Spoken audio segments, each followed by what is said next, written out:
In the quiet town of Windermere, where mornings are draped in mist and the lakes hold old secrets, there stood a small, red post office. Most people walked right by it, but for 29-year-old Oliver Grant, it was the last connection to a life he'd lost. Oliver worked the night shift as a hotel cleaner. He was a man of few words, a shadow who kept to himself. In his pocket, he always carried an old brown envelope. It was creased and yellowed, as if it had been waiting for a lifetime. Every single morning, after his shift ended, at precisely 7:10 a.m., he would walk to that post office. He'd stand before the mailbox, his hand hovering over his pocket, and then he'd turn and walk away, the letter still unposted. The villagers knew him only as the quiet man. They didn't know his story or who the letter was for. But Mrs. Weller, the old postmistress who had worked there for 40 years, had watched this ritual day after day. One morning, her gentle curiosity finally broke the silence. "Oliver, love," she asked, her voice kind, "why don't you ever post it?" He froze, his hands starting to shake as he looked down. "I'm not ready," he whispered, and the tremble in his voice told her not to ask anymore. There was a time when Oliver wasn't like this. Years ago, he was loud, full of dreams, and a talented painter. He had a younger brother, Ethan, who looked up to him with pure adoration. They were two halves of the same soul, inseparable, their days filled with laughter and plans for the future. But life has a way of testing even the strongest bonds. One rainy night, when Oliver was 22, they had a terrible argument. Ethan, a gifted musician, wanted to leave their small town to study music in London. Oliver, terrified of being left behind, of losing his brother to a world he couldn't follow, lashed out. "You'll fail," he'd said, his words sharp with fear. "You're not ready. You're just wasting your time." Ethan's reply was just as sharp, but his was laced with hurt. "You're just scared I'll become more than you ever will."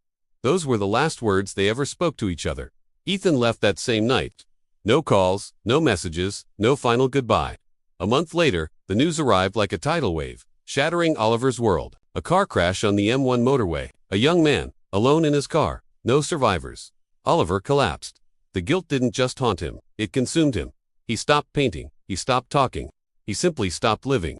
The only thing he found himself able to do was write a letter of apology, a letter of regret, pouring every broken piece of his heart onto the pages. But he wrote it too late. So he kept it, carrying it with him every day. Because posting it, sending it to an address that no longer existed, felt like a final admission that Ethan was truly, irreversibly gone. One cold winter morning, as Oliver stood in his usual spot outside the post office, a young woman approached him. She had short black hair, a camera hanging around her neck, and a smile that seemed to radiate a gentle warmth. "Hey," she began, "are you the guy who waits here every morning?" He frowned, feeling exposed. "Something like that. My name's Nina," she continued. "I'm a photography student. I've been documenting Windermere for a project, and I keep seeing you here." He felt a prickle of discomfort. "I don't like pictures." "That's okay," she said, immediately lowering her camera. "But you look like someone carrying a story." Oliver turned his face away, the morning chill biting at his skin. "I'm carrying a mistake." Nina didn't leave. She just stood there, her quiet presence offering a kind of space he didn't know he needed. Then she said something that no one had ever said to him before. "You don't have to tell me, but you don't have to carry it alone either." Those simple, unassuming words managed to find a crack in the wall he had built around his heart. Over the next month, they formed an unlikely friendship. They took long walks by the lakeside, shared coffees in comfortable silence, and exchanged stories that were always half told. Nina never pushed, never pried, and her patience was the key that finally unlocked Oliver's silence. One evening, with the last light of the sun painting the lake in hues of orange and purple, he finally confessed. "I wrote a letter to someone who will never read it," he whispered, his voice barely disturbing the still air. Nina looked at him, her expression soft and understanding. "Who was it for?" "My brother," he said, the name trembling on his lips. "I was the reason he left. I never apologized. The letter, it's everything I should have said, but posting it feels like accepting he's gone forever." Nina leaned a little closer. "Oliver, holding on to pain doesn't keep people alive, it just keeps you stuck." He wiped a tear from his face, the first he'd allowed to fall in a long time. "I don't know how to let go." "You don't post the letter for him," she said gently. "You post it for you." Winter eventually surrendered to spring.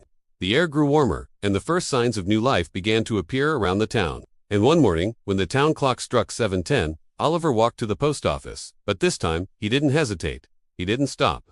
Nina stood beside him, a silent pillar of support. From the window of the post office, Mrs. Weller watched, her own eyes glistening with tears. Oliver held the worn brown envelope.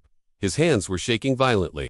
A flood of memories washed over him: Ethan's laughter, their childhood fights, the music that flowed from his guitar, and the stinging echo of their last argument. He took a deep, shuddering breath and whispered, "I'm sorry, little brother." Then, he slid the letter into the mailbox. The sound was so small, just a soft thud, but it felt like a mountain was collapsing inside of him. He fell to his knees, finally surrendering to the grief he had held captive for years, sobbing openly. Nina knelt beside him, her arm around his shoulders. A moment later, Mrs. Weller stepped outside and wrapped him in a hug that felt like a mother's embrace. In that moment of complete surrender, Oliver realized a profound truth. Grief doesn't just disappear, but its grip can loosen. When you finally give yourself permission to let go, that evening Nina came to see him. She held out a framed photograph. It was a picture of him, standing at the mailbox in the early morning light. There were tears on his cheeks, but the letter was gone, captured in the very moment it slipped from his fingers.